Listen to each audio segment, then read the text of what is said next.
కూటమి ప్రభుత్వంలో పవన్ పాత్ర కీలకంగా మారుతుంది. ఈ నేపథ్యంలో డిప్యూటీ సీఎం పవన్ మరోసారి ఆగ్రహం వ్యక్తం చేశారు. గతంలో సోషల్ మీడియా కేసుల విషయంలో హోంమంత్రిపై వ్యాఖ్యలు, ఆ తర్వాత సీజ్ ద షిప్ వ్యవహారం, తాజాగా తిరుపతి తొక్కిసలాట ఘటన వేళ సారీ చెప్పాలంటూ పవన్ స్పందించిన తీరుపైన రాజకీయంగా చర్చ సాగుతుంది. ఇదే సమయంలో పవన్ దశాబ్ద కాలంగా ఉద్యోగులపైన విజిలెన్స్ కేసులు పెండింగ్లో ఉండడంపై సీరియస్ అయ్యారు. ఈ అంశంపైన తాను పర్యవేక్షిస్తున్న అధికారులకు కీలక ఆదేశాలు జారీ చేశారు.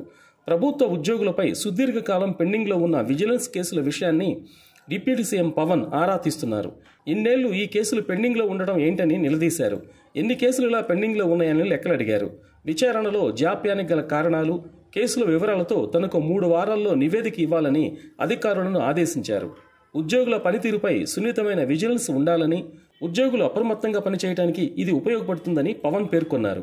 అయితే ఉద్యోగులపై నమోదవుతున్న విజిలెన్స్ కేసులు, శాఖాపరమైన విచారణలు, దర్యాప్తులు, వారిపై చర్యలు సంవత్సరాల పాటు పెండింగ్లో ఉండటం ఉద్యోగుల పనితీరుపై ప్రభావం చూపుతుందని పవన్ పేర్కొన్నారు. తన పరిధిలో ఉన్న గ్రామ పంచాయతీ, గ్రామీణ అభివృద్ధి శాఖ, ఆర్డబ్ల్యూఎస్, అటవీ శాఖల్లో విజిలెన్స్ ఏసీబీ పరంగా నమోదైన కేసుల వివరాలు, అవి ఎంతకాలం పెండింగ్లో ఉన్నాయి, అందుగల కారణాలపై 3 వారాల్లో సమగ్ర నివేదిక ఇవ్వాలని సంబంధిత శాఖల కార్యదర్శులను ఆదేశించారు. కొన్ని కేసులు 20 ఏళ్ల నుంచి పెండింగ్లో ఉన్న విషయాన్ని అధికారులు పవన్ దృష్టికి తెచ్చారు. దీంతో పవన్ ఆశ్చర్యం వ్యక్తం చేశారు. అపరిష్కృతంగా ఉన్న కేసుల వల్ల అధికారులు, సిబ్బంది ఉద్యోగ విరమణ తర్వాత కూడా రిటైర్మెంట్ బెనిఫిట్స్ పొందలేకపోతున్నారన్న విషయం చర్చకు వచ్చింది.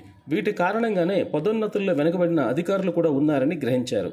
విచారణ వేళ తగిన పత్రాలు అందుబాటులో ఉండటం లేదని, దీని కారణంగా జాప్యం జరుగుతుందని అధికారులు వివరించారు. ఏదైనా విషయంలో అధికారులు లేదా సిబ్బందిపై ఆరోపణలు వస్తే ప్రాథమిక విచారణ పకడ్బందీగా జరపాలన్నారు. ప్రాథమిక విచారణలో బలమైన సాక్ష్యాలు సేకరించాలని, విచారణ అధికారికి ఆరోపణలు ఎదుర్కొంటున్న ఉద్యోగికి మధ్య ఎలాంటి సన్నిహిత సంబంధాలు లేకుండా తొలి దశలోనే నిరోధించాలని స్పష్టం చేశారు. శాఖల్లోని అన్ని విజిలెన్స్, నాన్ విజిలెన్స్ కేసులను సరైన రీతిలో తిరిగి విచారించి వేగంగా పరిష్కరించేందుకు శాఖాధిపతులు దృష్టి సారించాలని పవన్ ఆదేశాలిచ్చారు.